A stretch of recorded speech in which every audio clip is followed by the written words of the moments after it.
Good morning, students. Till we discussed second law statements, classes, inequality, Kelvin-Planck statement, heat engine, heat pump. What is the difference between heat engine and heat pump? How these classes and Kelvin-Planck statements equivalent? What are the causes of irreversibility?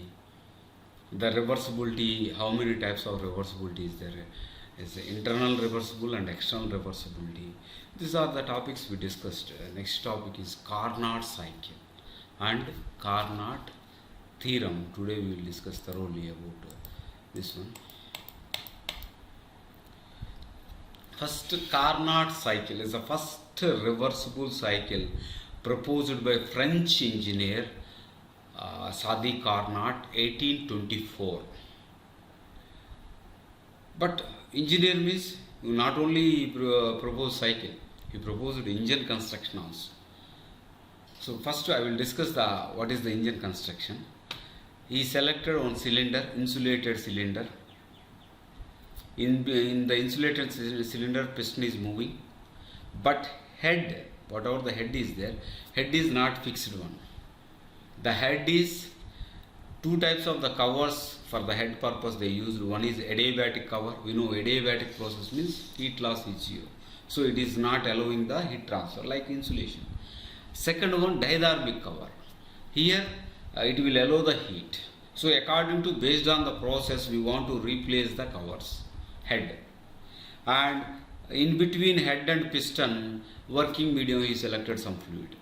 This is the construction of, small construction of engine. Then how the Carnot cycle is working first. You can see Carnot cycle working on four process. The first process is selected. One is reversible isothermal process. Next, reversible adiabatic process. Next one, reversible isothermal and reversible adiabatic. It contains four processes. In two isothermal heat interactions done by isothermal process. Next, work interaction by the reversible adiabatic process. Then we will see first process 1 to 2. At that time, this cover is replaced by diathermic cover. Why we replace it? We want to transfer the heat. In which process we are transferring? Reversible isothermal heat addition. What is the beauty of reversible isothermal heat addition? Whatever the heat we are supplying, total heat is converted as a work. There is no accumulation of internal energy, change in internal energy. So that's why while we are supplying heat, what happens? The liquid is converted as a vapor, then volume is changing, then piston is moving from top dead center to in between somewhere. Up to the heat supply, the volume is changing. At constant temperature, liquid is converted as a vapor because of the heat transfer. Total heat is converted as a work. Automatically volume increasing means piston is moving from TDC to the BDC. But in between, up to heat supply. Next, 2 to 3 process, reversible adiabatic expansion. In this process, what he is doing, instead of diathermic cover, he placed adiabatic cover. So, 3 walls are insulated indirectly. We are placing adiabatic cover means there is no heat loss. Whatever the internal energy is there inside the working fluid, the change in internal energy, the degradation or decreasing of internal energy is converted as a work. Further movement of the piston will take place. But what is the beauty means there is no heat loss. So in these two process, one process heat is totally converted as a work. There is no accumulation of change in energy.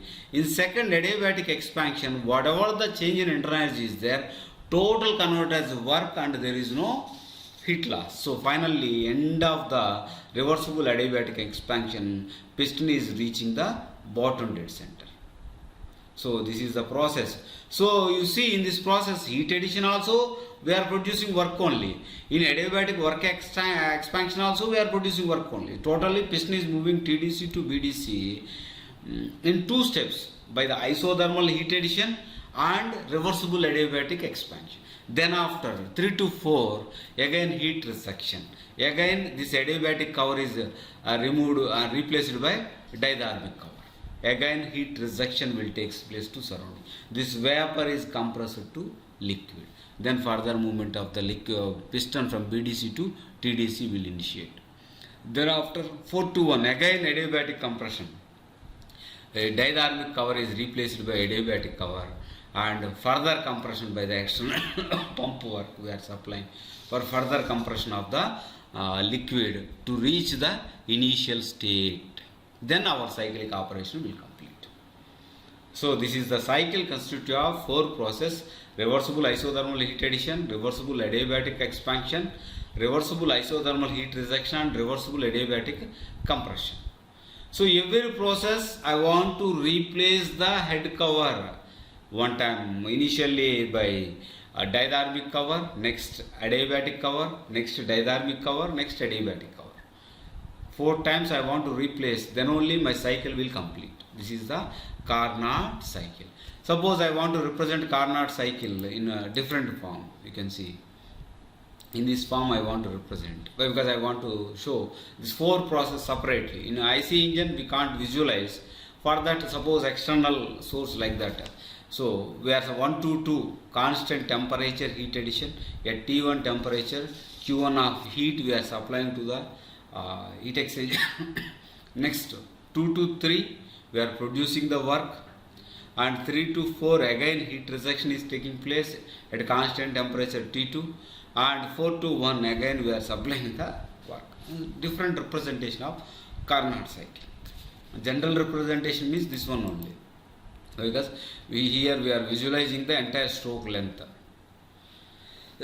So it is the best cycle available till date, highest efficiency cycle. Why? Because it contains 2 best process. One process, there is no accumulation of change in energy. Whatever the heat we are supplying, total will convert as work. The second process, whatever the change in internal energy is there, totally convert as a work. There is no loss of heat.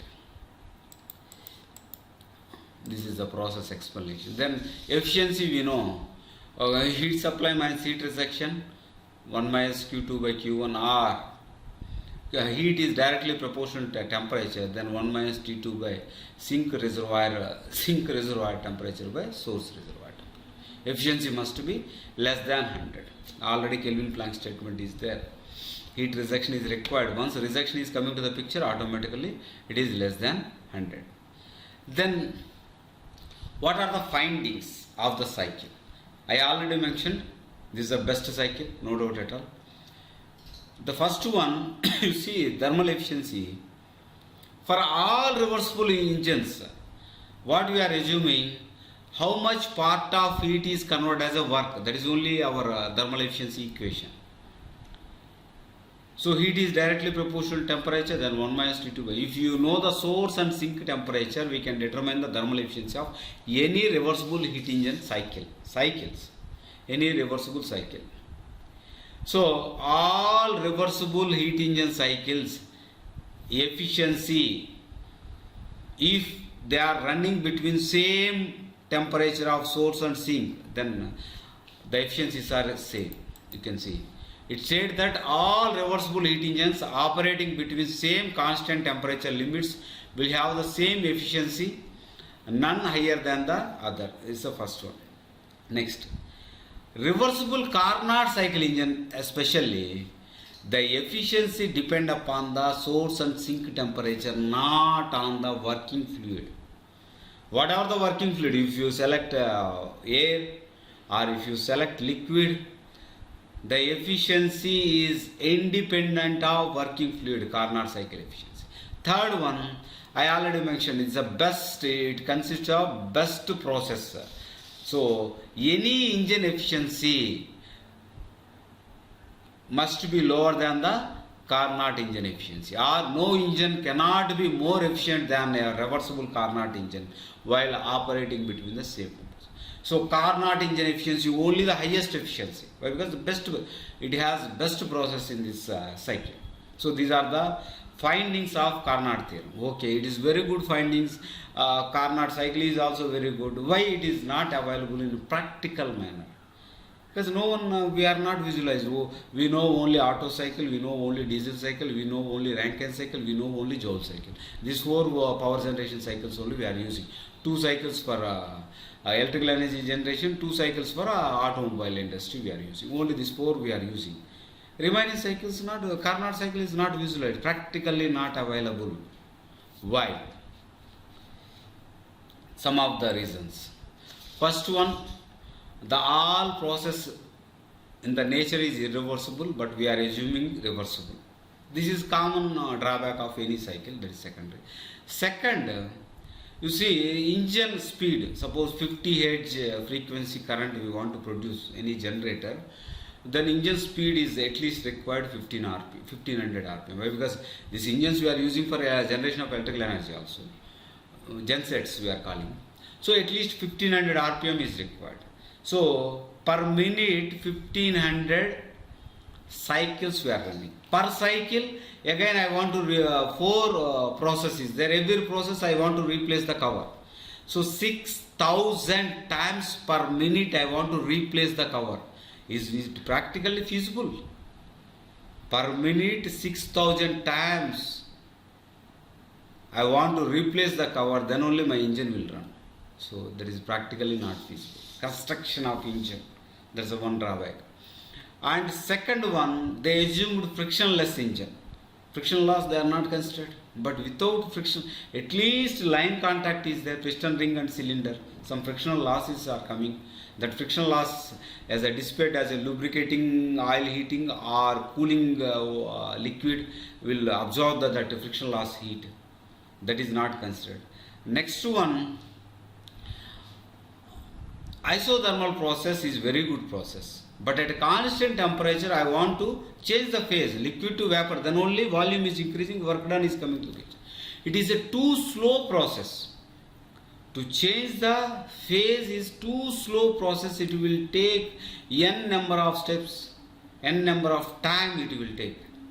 But coming to the adiabatic process, heat loss is zero. You see, thermal conductivity of any liquid, gas or solid or insulated one having some thermal conductivity 0.06 or 0.01, at least something is there.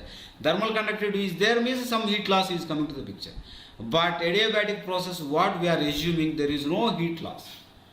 Means it must be too fast process. Then only we can eliminate the heat loss. Isothermal is too slow process, adiabatic is too fast process. Combination of too fast and too slow process practically not possible in a single cycle. That's all. And fourth one, you can see the stroke for the same power output, the stroke length of the engine is high. If stroke length is high, automatically we know the engine volume is increasing. Engine volume is self weight of the engine is increasing. Automatically whatever the energy generated, first to pull the self weight of the engine it will consume. So these are the major drawbacks. That's why Carnot engine is practically not feasible. Even though Carnot engine practically not feasible, why we are studying is Kelvin Planck statement, what they mentioned, 100% efficiency engine not possible. Very good. How much is possible? You want to know the benchmark. So Carnot is the hypothetical engine, practically not possible. But by the Carnot cycle, whatever the efficiency we are achieving, that is our benchmark. Less than Carnot cycle only we will achieve, not 100. To determine the benchmark based on the operating temperature, source and sink temperatures, first we are assuming we are running between the temperature Carnot engine, whatever the efficiency we are getting, that is our benchmark efficiency. Then we will design our systems to reach that benchmark efficiency, not 100. Our benchmark is Carnot cycle efficiency. For that reason only, before starting any cycles, first we will discuss Carnot cycle. I think it is clear. Okay. So, yes, why it is not feasible? I think with this I am stopping today's topic. Tomorrow we'll solve some problems. Thank you. Thank you.